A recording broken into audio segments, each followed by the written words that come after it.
Hey folks, I'm Paul Stone. I'm the manager of the Seattle Seahawks team in the Analytics Dynasty League.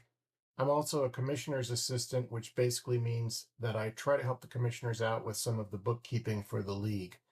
On the side, just kind of for fun and the challenge of it, I have developed a few tools which some of you might find useful. I'm going to talk about one of those tools in this video, the ADL Offseason Planning Spreadsheet. The purpose of the off-season planning spreadsheet is to help you get a handle on your salary situation going into the new league year and help you make contract decisions for players. Okay, let's get to it. There will be a link to the ADL off-season planning spreadsheet. You'll want to make a copy of that so that you can make it your own and edit it. So you go into File, make a copy. Generally, I'll just put the date. So I knew when I made the copy.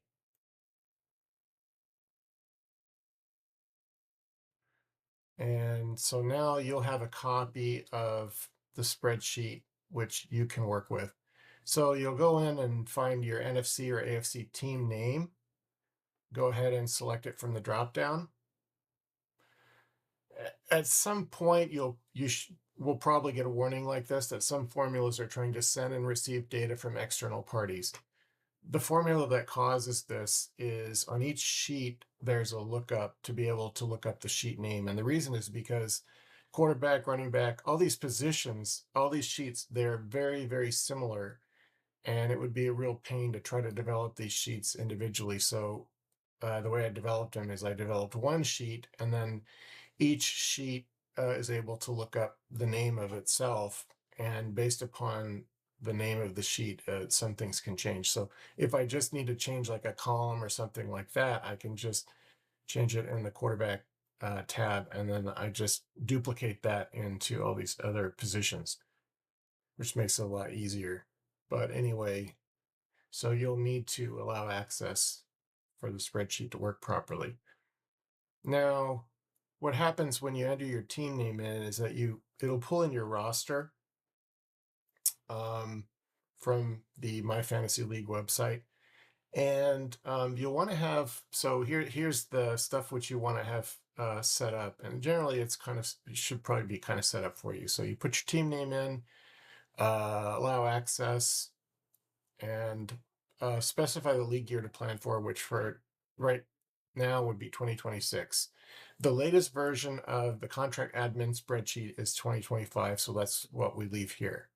If you see these blue boxes, those are formulas. You don't want to edit those. Those should be filled in automatically. So this basically says no, the new contract admin page hasn't been created yet. So the spreadsheet will make some somewhat reasonable estimates on values that we don't have yet, such as the standard minimum salary.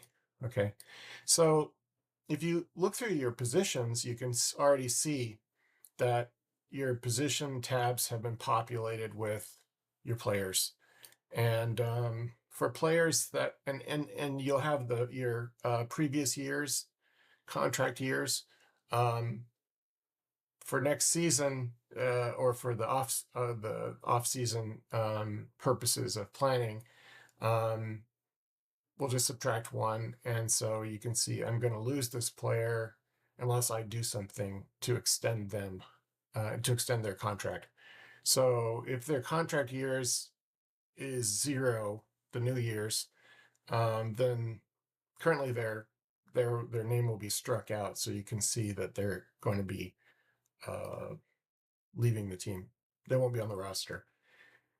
So you can see more players like that here. Now the salary, the number of players that's displayed up here is the total number of players, not including players that their contract is expiring. And the number of years is, again, the number of contract years for players still on the team going into next season. And same with total salaries, and then cap penalty we'll get to later. So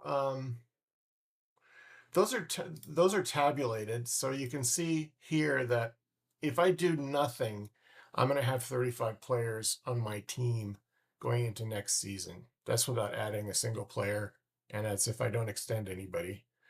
And I have total contract years of 77, and we want to keep that under, I believe, 120 is what the limit is. So the standard minimum salary is normally taken from the contract admin spreadsheet, but in this case, it's estimated. We take the standard minimum salary from 2025 and we add 0.1 to it just as a guesstimate of what it will be this year. It's just so you can, this the whole point of the spreadsheet is to try to get like an idea. It's not necessarily, especially if we're making estimates, not going to be 100% accurate, but should be close. The salary cap, uh, it'll just estimate 6% higher than what it was in 2025. You can override these numbers if you think you have a better idea on what the estimate will be. If you put 2026 in here, if the new contract admin spreadsheet is out, then these will not be estimates. These will be from the new 2026 spreadsheet. And then the salary cap rollover gets pulled in from the appropriate tab in the contract spreadsheet and adjust the salary cap, getting to that point. Salary adjustments carry over. These are the salary penalties that occurred typically in like 2025, but they carry over, the ones that carry over to 2026. That's what's here. You can override it if you know better. Additionally, there's additional salary adjustments, and that comes from this tab. It'll get added on here. So, and then you can see your total salaries and total cap hit. And so this is just, a pretty kind of a fuzzy, but not a bad estimate of what my salary cap looks like for my team right now if I don't do anything.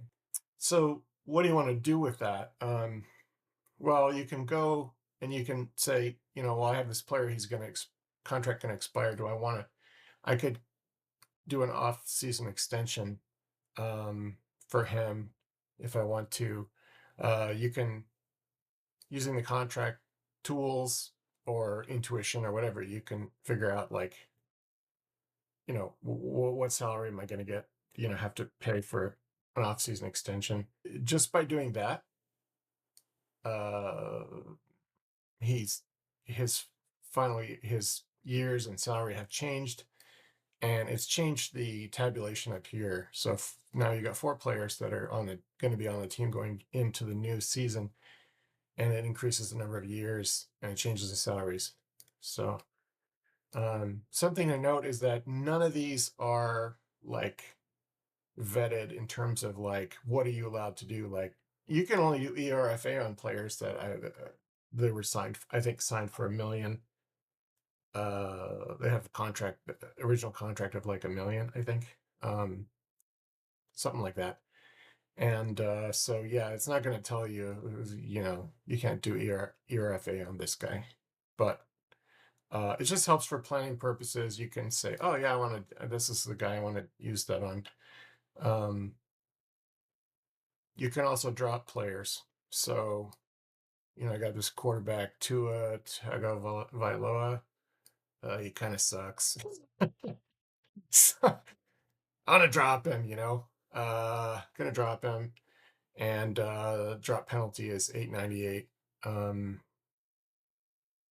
Now this does not tell you what the future year's penalty is going to be. Okay, this is just for this year's planning. So in order to figure out the future year penalty, he's got a contract of 4 years going into next season. So I'd have to pay also for 3 years salary cap penalty for him. But this tool doesn't calculate that. Okay, it's only talking about what's your salary situation going into this season.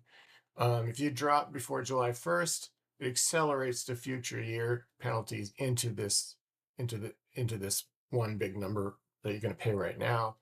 And so that's what it looks like there. And he's not on the team anymore, so you don't see anything here. If you don't drop him, then he's still on the team, and you got the number of years and the salary.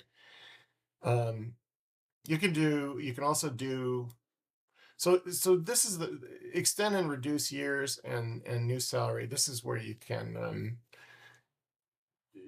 add years and add salary to it and change the salary for a player.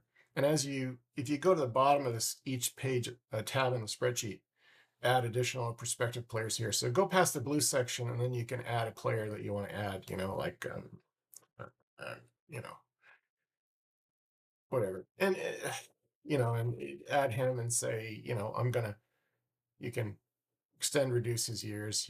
Just say I'm going to sign him for 2 years, and I'm signing for 2 million. Or what? Whoops, going to sign him for 2 million, and then he gets factored in that way. So that's how you can kind of say, this is where you add players. This is your drafted players and your UFAs and your auction players and players you acquire by trade.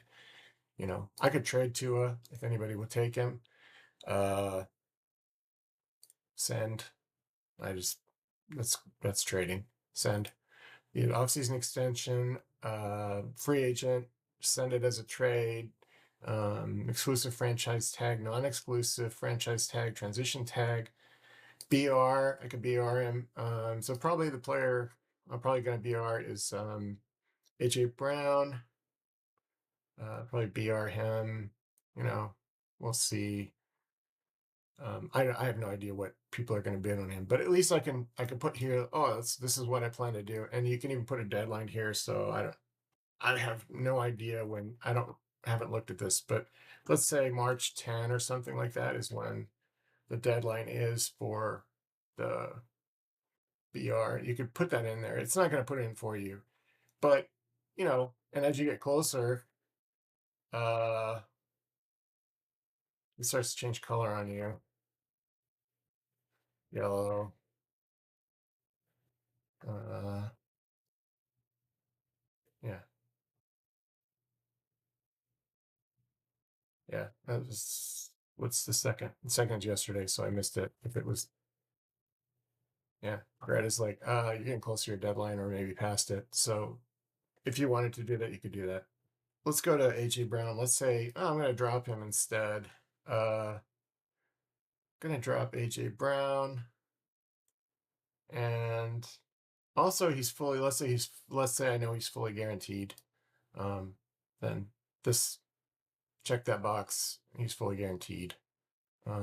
If I do before July 1, doesn't do anything for him because he's only has one more season remaining. So there's nothing to accelerate into the current year. Well, let's say, this guy, let's say I want to let him go. But I also plan to bid on him. Let's say, oh, I think he's good. I don't want to extend him, but maybe I want to bid on him. So maybe that's what I want to bid. So you could do that if you want to. Just basically say like, I'm going to let him go, but if I can get him back at a cheap enough price, then I'll take him.